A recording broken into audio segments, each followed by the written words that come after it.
Yeah, it was a good couple of weeks, right? Busy, traveling a lot. So we had been so comfortable at home, but it was really a good experience. I think for all the kids. We played a lot of really good teams. On the men's side, they did a really good job. We had a few scares, but kind of got through it. Battling a couple of minor injuries like everybody else. So we're real excited to give them a little bit of a break here. They get a week off and a week off of matches. But and then on the women's side, we really bounced back after that Northwest Missouri loss. I felt like the team really took some accountability and we really grew from that. And so to be in a position where we're just improving constantly and really to get ready for this really tough conference stretch that we're about to hit. But we feel really good about where we're at. Coach, it seems like both sides really, if you look at the box scores, it seems like there's a different 6, 7, 8 players that are playing every single match for you guys. You can plug and play as you feel like you need to, things like that.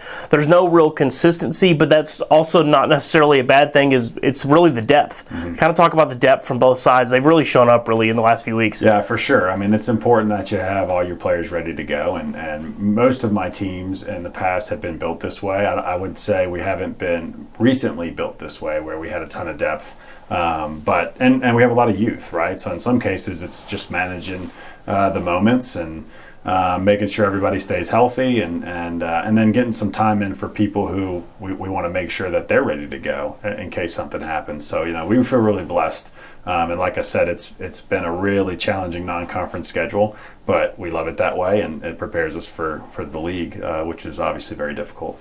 And Coach, you just mentioned the women start this week. They're going to head down, taking on Kingsville and Angelo State, couple good teams. It's always tough to play on the road.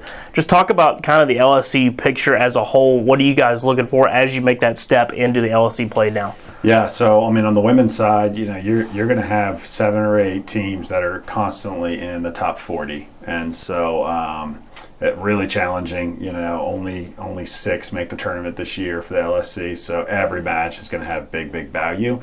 Traveling to Kingsville and then Angelo, one of the tougher trips, just physically. So and then the climate and the conditions are totally different at both places. Kingsville's courts are newer, they play really slow, and then you go to Angelo and it's windy and it's super fast courts, and adapting to that and the situation. Obviously the women, Angelo's women are ranked pretty high, and but Kingsville's having a great year as well. So not getting too far ahead of ourselves, making sure we take care of our first opponent and put everything we can into that Kingsville match, and then we'll have a day of travel and get ready for Angelo on Saturday. On the men's side, I think you're going to have about five or six teams that are consistently in the top 30. Cameron's added some new guys, and they're going to be very good. Obviously MSU and then Lubbock and UTPB. So we feel like it's going to be a battle, just like it always is. Every match is going to come down to a handful of points and a handful of situations, and again, that's why we play the non-conference schedule we have, because we want to put them in those spots and get them prepared for those moments.